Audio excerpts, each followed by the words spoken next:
ओम गणेश हर हर महादेव जय सिया राम।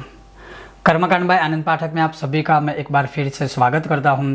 और आज एक और महत्वपूर्ण विषय जो श्रावण शुक्ल द्वादशी के विषय में है, अमावस्याम तो श्रावण शुक्ल द्वादशी उसके विषय में है। और यह जो द्वादशी है उसे पवित्रा द्वादशी कहते हैं, अर्थात इस द्वादशी को भगवान हरि और हर को नए पवित्रा पहनाए जाते हैं। पवित्रा क्या होते हैं, कैसे होने चाहिए, जो शास्त्रों का निर्णय है, निर्णय सिंधु है, धर्म सिंधु है, हमारे जितने भी व्रत के ग्रंथ हैं उन सभी ग्रंथों में इसका प्रमाण दिया हुआ है। और उसी के विषय में आज हम बात करने वाले हैं। अगर आज आपको यह विषय वीडियो पसंद आए और क्या आप भी पवित्रा भगवान को नए पहनाते हैं, पुराने निकाल के अगर आप पहनाते हैं तो हमारे व्हाट्सएप नंबर पर अवश्य वह फोटो या वीडियो लेकर आप साझा कर सकते हो। तो चलिए आज का विषय हम शुरू करते हैं।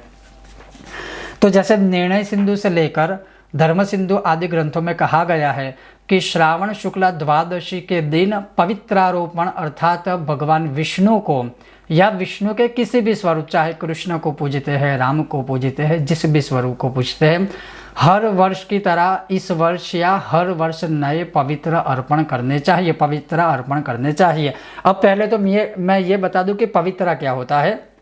अगर हम ग्रंथ के अनुसार बात करें तो पवित्रा का शुभ शब्द या सरल शब्द होता है कि भगवान को एक प्रकार की माला पहनाना। एक प्रकार की, मैं सिंपल भाषा में कह रहा हूँ इसलिए इस शब्द का प्रयोजन मैं कर रहा हूँ। लेकिन कैसा होना चाहिए तो हमारे ग्रंथों में जो लिखा है वो मैं आपको बताऊं।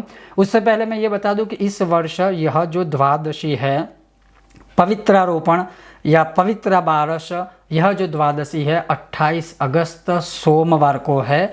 और उस दिन यह पवित्रारोपण या पवित्रा आप भगवान को नए पहनाकर पुराने निकाल सकते हैं।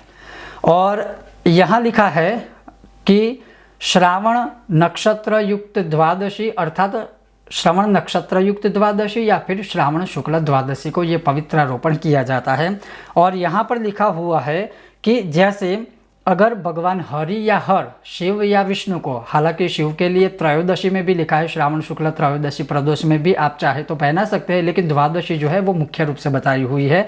तो इसमें ये लिखा है कि अगर आप भगवान को पवित्रा पहनाते हो तो सोने के भी पहना सकते हैं, चांदी के भी पहना सकते हैं, तांबे के भी पहना सकते हैं, रेशम से बने हुए या रेशम के धागों से बने हुए भी पहना सकते हैं, पद्मज अर्थात कमल के बीज से बने हुए जो कमल गट्टे की माला होती है वो भी पहना सकते हैं, कुश से बने हुए भी पहना सकते हैं, कपास से बने हुए भी पहना सकते हैं। इसमें कोई संदेह नहीं है, जैसी जिसकी शक्ति है उस प्रकार से इसमें से कोई भी द्रव्य या सामग्री का प्रयोग करके आप बना सकते हैं।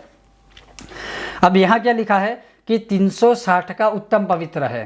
360 का मतलब ये जो भी चीज़ें आप लेते हो उसको गिनकर 360 होनी चाहिए, वो सबसे उत्तम है। छोटी छोटी लिए इसमें तो ये है कि अगर बड़े फोटो है भगवान के तो फिर बड़े बनेंगे, छोटे फोटो है तो उस तरह से लिए उत्तम यह है कि भगवान को पवित्रा पहनाना, पवित्रा अर्पण करना। यहाँ पर एक संशोधन किया हुआ है, सिर्फ मैं वो बता रहा हूँ तो कंफ्यूज मत होइएगा।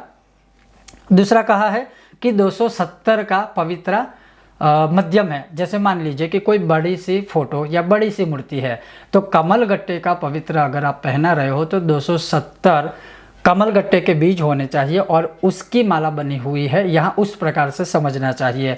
फिर कहा है कि 180 का भी आप पहना सकते हो, वह साधारण पवित्र इसे माना गया है।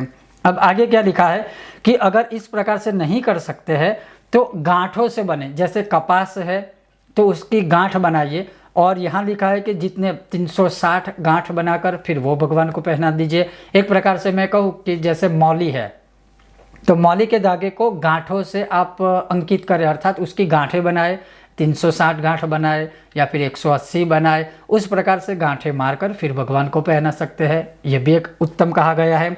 उसी प्रकार से कहा है कि 36 गांठ का भी आप बना सकते हो, पहना सकते हो, 270 गांठों का भी आप बना सकते हो, 36, 24, 32 या 12 या 8 गांठों से भी आप बना सकते हो। कहने का तात्पर्य यहाँ अगर एक प्रकार की भाषा से हम समझें तो मूर्ति की जितनी साइज हो, फोटो की जितनी साइज हो, उस साइज के अनुसार उसकी गांठें मारकर, गांठें बनाकर फिर वह भगवान को पहना सकते हैं। हाँ, ये बात अलग है कि आजकल बाज़ारों में नए पवित्रा ऑलरेडी रेडीमेड मिलते ही है, जैसे प्लास्टिक के हैं, श्रृंगार आदि के हैं, चंदन के भी है, अलग अलग चीज़ों से बने हुए होते हैं। तो आपको जो उचित लगे वो आप अपनी तरफ से ला सकते हैं। लेकिन अगर शास्त्र की बात करें तो जैसे हम अपने लिए गले में पहनने के लिए सोने के चिन्ह बनवाते हैं, वो वंस इन अ लाइफ में एक बार पहनते हैं या बनवाते हैं। तो अगर हम जिस देवता की नित्य सदैव पूरी जिंदगी तक पूजा करते हैं तो क्या हम उनके लिए नहीं बनवा सकते हैं? ये भी एक सोचने का विषय है। चलो सोने का ना बनाए कोई बात नहीं, चांदी का तो बना सकते हैं, माला या चेन जो भी है।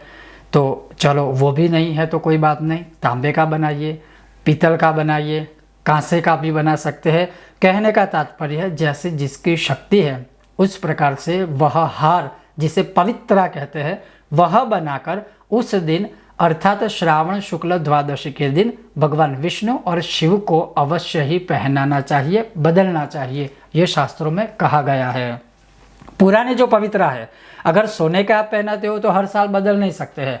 लेकिन जैसे मान लीजिए कि आपने कमलगट्टे के बीज का बनाया है या बाजार से रेडीमेड लाके आपने पहनाया है, तो वो आप नदी में या पवित्र जगह पर विसर्जित कर दीजिए और इस वर्ष नया पहनाइए। अगर सोने का एक बार पहना दिया है तो प्रतिवर्ष उसको धोकर गंगा जल से शुद्ध करके फिर से भगवान को पहनाइए। तो इस प्रकार से श्रावण शुक्ल द्वादशी इस वर्ष 28 अगस्त को सोमवार को है। उस दिन भगवान विष्णु और शिव को नए पवित्रा अर्थात नई माला अर्थात नई श्रृंगारित या चंदन की या जो भी जैसे यहाँ लिखा है उस प्रकार की माला लाके भगवान को पहनानी चाहिए। और विष्णु परायण नाम का ग्रंथ जो है उसमें नारद जी का वचन है कि अगर कोई मनुष्य वर्ष में एक बार श्रावण शुक्ला द्वादशी में वर्ष में एक बार अगर भगवान को पवित्रा नए अर्पण नहीं करते हैं, साल भर की गई हुई जो पूजा है वो कहीं ना कहीं पुण्य नहीं देती है। और ये मैं नहीं कह रहा हूँ, ये ग्रंथ का प्रमाण है। तो इसीलिए अवश्य ही भगवान को नए पवित्रा अर्थात नई जो माला है वो भगवान को श्रावण शुक्ला द्वादशी को अर्पण करनी ही चाहिए। और इसी प्रकार से पवित्रा जो अर्पण करने की विधि है वो भी अगर मैं आपको बताऊं संक्षिप्त में तो वो ये है कि जैसे आप बाजार से नए कोई पवित्रा लाए या मान लीजिए आपने घर पे खुद से बनाए, तो उस बनाए हुए पवित्रा को या बाजार से लाए हुए पवित्रा को किसी भी कांसे की या तांबे की या पीतल की या ना मिले तो स्टील की थाली में रखकर उसको गंगा जल से या पानी से शुद्ध कर लीजिए। अगर वो धातु से निर्मित है तो, अगर मान लीजिए लकड़ी के है या कपास के है तो उसको तो धो नहीं सकते, तो उसके ऊपर सिर्फ पानी थोड़ा छिड़क दीजिए। वो कर लेने के बाद उस पवित्रा को कंकु कुमकुम या चंदन का टीका लगाइए, थोड़े से चावल अर्थात अक्षत अर्पण कीजिए, फिर हाथों में लेकर वो भगवान को पहना दीजिए। और पहनाने के बाद भगवान से प्रार्थना कीजिए कि हे नारायण, हे भगवान शिव, हे हरि और हर, हमने आपको ये पवित्र अर्पण किए हैं, वैसे ही आप भी हमारे मन को हमारे हृदय को सदैव पवित्र रहे ऐसे आशीर्वाद दीजिए। हमारा मन और पवित्र रहे, हमारा मन सदैव ही स्वच्छ रहे, सदैव ही आप हमारा कल्याण करें, ऐसा हमें आशीर्वाद बनाए रखिए।